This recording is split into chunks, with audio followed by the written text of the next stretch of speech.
Saya hanya bisa bicara tentang diri sendiri, bukan orang lain. Banyak tahu kami 45 tahun di Papua, dan tahun 77 waktu kami datang, saya dan istri baru nikah dan kami punya panggilan dalam hidup ini.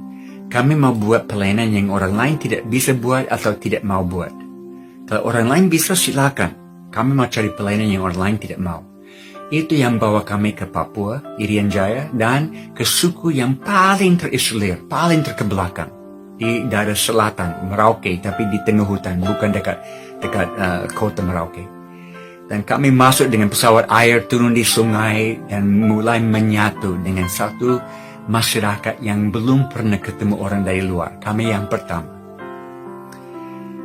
Dan sesudah 1 bulan di sana, saya dapat hadiah di Papua. Namanya malaria. Setelah saudara datang ke Papua, pasti ada hadiah, pemberian malaria. Dan malaria di Papua bukan malaria ringan. Ini malaria paling ganas di dunia. Angkatan Laut dari Amerika sudah buat penelitian di seluruh dunia dan mereka menemukan di Papua adalah malaria yang tidak selalu bisa diobatin dengan obat yang ada. Selalu mutasi baru. Dan saya dapat malaria, panas tinggi, menggigil, muntah, dievakuasi dengan pesawat air keluar kembali. 2 minggu lagi, malaria lagi. Dievakuasi keluar, sembuh kembali, malaria lagi. Setiap bulan malaria, 1 tahun, 2 tahun, 3 tahun, malaria terus. Saya tanya Tuhan, kenapa saya dapat malaria? Apakah saya punya panggilan untuk sakit? Karena saudara, saya tidak punya teologi penderitaan. Saya punya teologi kemakmuran yang Amerika sudah bawa ke Indonesia, maaf. Tapi teologi penderitaan saya tidak punya. Saya harus belajar itu di Indonesia. Di mana saya percaya Tuhan adalah Jehovah Rafa yang mau menyembuhkan. Tapi kadang-kadang dalam hikmat dan pengetahuan dia sendiri, dia delay, dia tunda kesembuhan untuk maksud yang lebih mulia, di mana kita bisa mencerminkan Yesus kepada dunia di dalam penderitaan kita. Dan saya dapat malaria terus sampai tahun ketiga ada terobosan dan banyak orang bertobat di suku kami, sampai menjadi kegerakan 80% suku ini percaya Yesus. Beberapa tahun kemudian saya di satu rumah tradisional, kami duduk keliling api, bakar sagu, omong-omong, dan ada satu bapak tanya saya, Jim, masih ingat tahun-tahun pertama waktu selalu sakit? Oh ya, saya ingat, tidak bisa lupa. Kami lihat Jim jatuh sakit, dibawa keluar, kami pikir dia tidak akan kembali. Tapi kembali lagi. Jatuh sakit lagi, dibawa keluar, kami pikir dia tidak akan kembali. Tapi kembali lagi. Ini mulai bicara kepada hati kami bahwa Jim bawa berita yang begitu penting, kami harus dengar ini. Apakah saudara bisa tangkap ini? Tuhan pakai penderitaan dalam hidup saya sebagai persiapan bagi Injil di dalam hidup mereka. Dan kalau saya bisa menderita supaya satu suku datang kepada Tuhan, why not? Kenapa tidak? Beberapa tahun lalu, saya mulai kehilangan kemampuan lihat dengan mata kiri. Karena obat malaria itu keracunan. Dan kalau dimakan terus bertahun-tahun bisa bikin mata buta. Dan saya mulai buta mata kiri. Saya ke Houston Medical Center di Houston, Texas di Amerika. Mereka periksa di dalam, di luar, semua. Dan akhirnya saya dipanggil ke kantor dokter dan dia kasih lihat semua hasil penelitian dan dia bilang matamu sudah rusak permanen. Ini kondisi tidak akan membaik, ini akan merosot dan mata yang lain akan ikut. Saya duduk santai. Oke dokter, terima kasih. Dia tegas, apakah saudara mengerti ini tidak akan membaik? Ini akan memburuk. Oke, terima kasih. Saya bangkit berdiri, mau menuju ke pintu, mau keluar. Dia stop saya, dia cegah saya di pintu. Dan dia dengan suara keras paling terakhir. Dan saya tidak bisa jamin kalau saudara kembali ke Papua dan dapat malaria 1 kali lagi, bisa buta total. Terima kasih dokter. Saya tahu dari dunia medis tidak ada penjelasan kenapa saya bisa melihat. Tapi Tuhan beri kasih karunia cukup 1 hari demi 1 hari bagi saya. Itu cukup. Dan kalau saya bisa kehilangan mata karena satu suku datang kepada Tuhan, why not? Kenapa tidak? Kami punya 3 anak perempuan yang lahir besar di hutan Papua. Kami homeschool mereka supaya mereka ada dalam tim pelayanan bersama kami. Dan mereka dapat malaria ratusan kali, ulang-ulang. Dan 2, anak pertama, anak kedua hampir meninggal dalam koma 1 minggu, tidak sadar. Dan obat tidak menolong dan tidak ada pesawat untuk evakuasi. Kami hanya basuh mereka dengan air dan doakan, dan akhirnya sesudah 1 minggu Tuhan kembalikan mereka kepada kami. Tapi susah, tidak gampang sebagai ayah yang bertanggung jawab. Ada rekan-rekan misi yang lain yang tegur saya. Mereka bilang, Jim tidak bertanggung jawab. Ini terlalu bahaya, harus pulang ke Amerika, tidak bisa tetap di tengah hutan. Saya bergumul dan 1 hari saya berdoa, Tuhan, saya percaya panggilan-Mu masih ada di atas hidup kami. Dan saya buat semua yang ada dalam kemampuan saya untuk menjaga keluarga saya. Saya harus percaya Engkau akan mencukupi kekurangan saya. Dan hari itu saya dapat damai sejahtera dalam hati saya. Saya tahu Tuhan akan selalu mencukupi kekurangan saya. Dan kalau saudara ketemu anak-anak saya, mereka sangat senang. Mereka besar di hutan Papua. Mereka tidak rasa kekurangan sedikit pun. Mereka rasa mereka anak-anak yang paling kaya di dunia. Dan mereka semua keluar kuliah dan masuk profesi bidang masing-masing. Dan mereka teruskan misi Tuhan dalam hidup mereka lewat bidang yang mereka pilih.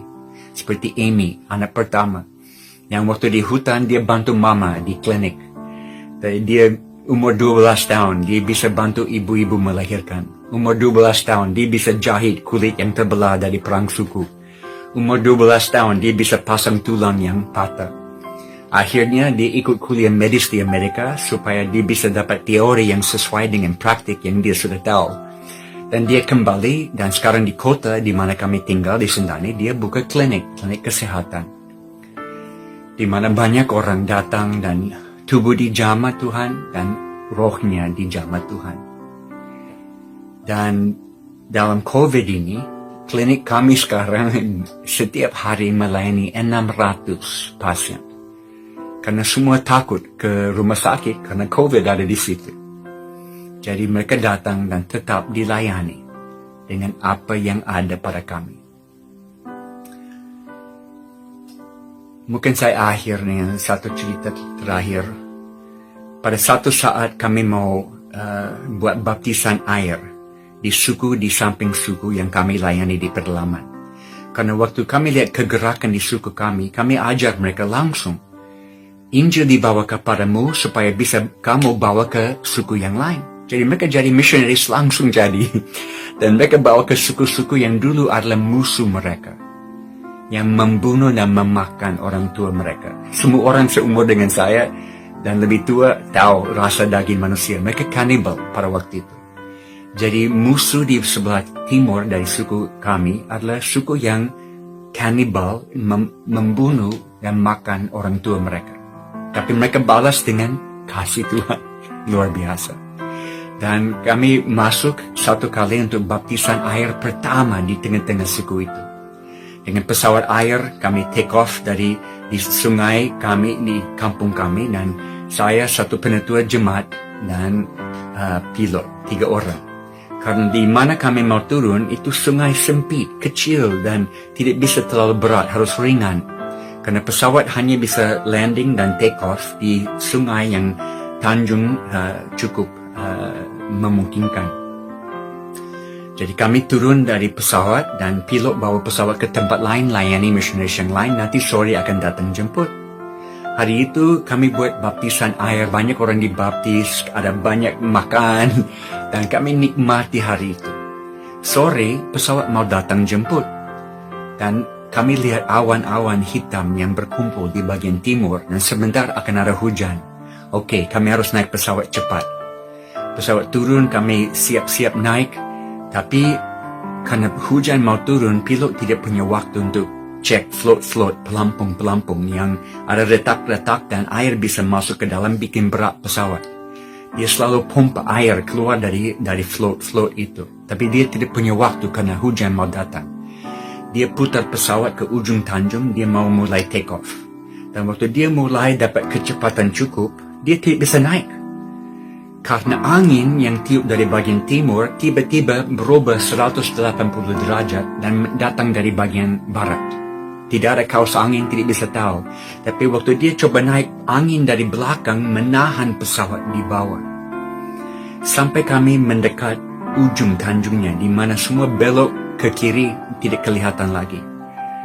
Dia full gas dan pesawat naik sedikit di atas air dan mulai keluar di atas tanah. Tapi di depan kami ada hutan yang begitu tinggi dan kami sebentar akan tabrak dengan pohon-pohon. Saat terakhir, pilot tarik satu lever yang ada di dalam kokpit pesawat itu, yang setel kabel sayap kanan dan kiri. Dia tarik full flaps dan buat sayapnya putar dan efeknya pesawat loncat ke atas pohon-pohon. Kami keluar ke atas. Tetapi ada satu kabel yang ada kerusakan sedikit dan waktu dia tarik full flaps, tekanan itu membuat kabel itu putus di udara dan pesawat mulai jatuh. Tidak bisa dikendalikan oleh manusia, tapi bisa dikendalikan oleh Tuhan. Seperti suku ini, orang-orang di suku ini selalu bilang, Jim, waktu pesawat naik ke atas, Tuhan memegang sayapnya. Dan hari itu betul, Tuhan memegang sayapnya. Karena kalau kami turun dan jatuh ke tengah-tengah hutan yang padat, pasti terbakar, hancur total, tidak bisa hidup. Tapi pesawat jatuh ke bagian kiri, di mana sungai sudah belok ke situ, tidak kelihatan dari kami. Dan pesawat jatuh ke dalam air yang dangkal, satu float patah lepas, satu sayap patah lepas, tapi yang sisanya masuk ke dalam air, terbalik, mulai tenggelam. Di dalam beberapa detik kami ada di bawah air, hanya ekornya ada di atas air. Air masuk ke dalam pesawat cepat, saya coba buka pintu, tapi sayapnya sudah patah dan menghalang buka pintu, tidak bisa. Pilot, dia lihat dari ekor pesawat yang ada di atas air, dia lihat terang matahari yang masuk ke dalam. Karena di ekor pesawat Cessna itu ada satu pintu bagasi kecil yang hanya bisa dibuka dari luar, tidak bisa dibuka dari dalam. Tapi ini sudah buka. Siapa yang buka pintu itu? Tuhan sudah buka supaya ada cara untuk kami keluar. Pilot bilang, ayo ikut saya. Dia lepas bang pengaman dan dia mulai keluar dari ekornya. Saya mulai ikut dia dan saya sadar di belakang saya ada penetua jemaat yang sangat ketakutan. Dia berteriak, tolonglah saya, saya akan mati. Karena saudara ini hari pertama dia naik pesawat. Dia tidak tahu caranya pasang ban pengaman. Saya sudah buat semua untuk dia. Dan bukan hanya satu di pinggang, tapi ada satu lagi, 3 ban. Kompleks. Saya pasang dan bongkar semua untuk dia. Saya pikir bagaimana saya bisa bantu dia dalam beberapa detik dengan air masuk. Kami tidak punya waktu lama. Saya balik mau bantu dia. Dia duduk di situ dengan semua ban lepas. Dia tidak tahu bagaimana dilepaskan atau siapa yang lepaskan. Ada malaikat yang bantu dia. Saya ambil tangan. Saya keluar dari pintu bagasi itu. Saya tarik dia keluar dan waktu kaki dia lepas dari pintu, kami semua ada di luar. Ekor pesawat ke bawah. Kami hitung 1 menit. Dari point of impact sampai pesawat ada di bawah. Cukup 60 detik kami bisa keluar. Dan kami berenang sampai ke pinggir kali dan kami bermalam di situ. Tunggu search and rescue esok hari. Dan malam itu hidup saya seperti video yang diputar. Dan saya lihat semuanya dan saya sadar seharusnya saya sudah mati dengan pesawat yang terbakar di hutan. Tapi Tuhan berikan waktu tambahan, extra time, dengan tujuan yang hanya Dia tahu. Dan Kolose pasal 3, ayat pertama menjadi lebih berarti. Saya mau cari perkara-perkara di atas, bukan perkara-perkara sementara di sini. Karena hidup ini tersembunyi di dalam Dia di sana. Ini yang saya sampaikan lewat firman hari ini, saudara. Kita punya waktu terbatas. Mari kita kejar dengan segalanya yang kita punya, memenuhi panggilan Tuhan. Karena hidup ini bukan tentang kenikmatan kami, tapi bagaimana kami bisa dipakai dalam tangan Tuhan, alat yang berguna untuk membawa banyak orang kepada Dia dengan waktu sisa yang kita punya. Saya mau berdoa bagi jemaatmu. Tuhan, terima kasih karena semua yang Kau sudah lahirkan di Jakarta lewat Jakarta City Plus. Dan saya minta supaya Engkau buat mereka tidak puas, harus ada lagi. Lewat COVID ini pintu-pintu baru dibuka, biar mata mereka melihat dengan matamu, kaki mereka lari dengan kakimu, tangan mereka diulurkan dan menjamah dengan tanganmu, biar mereka ada dengan mengikuti pekerjaan Bapa yang menonjol di bumi ini sekarang. Saya minta supaya mereka tidak lambat, mereka tidak bingung, tapi berikan mereka mata untuk melihat pintu yang Kau buka lewat pandemi COVID ini. Berikan hati yang mau taat dan taat cepat, dan melihat kuasa-Mu nonjol di atas mereka. Di dalam kelemahan mereka, kekuatan-Mu akan nampak. Terima kasih. Dalam nama Yesus kami berdoa. Amin. Tuhan menyertai kita semua.